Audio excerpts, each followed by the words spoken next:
నా కొంగట్టుకు తిరుగుతూ ఏవో ప్రశ్నలడుగుతూ కలకలమని నవ్వుతూ కాలం గడిపే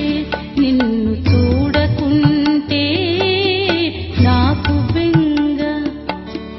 అమ్మ దొంగ నిన్ను చూడకుంటే నాకు బెంగ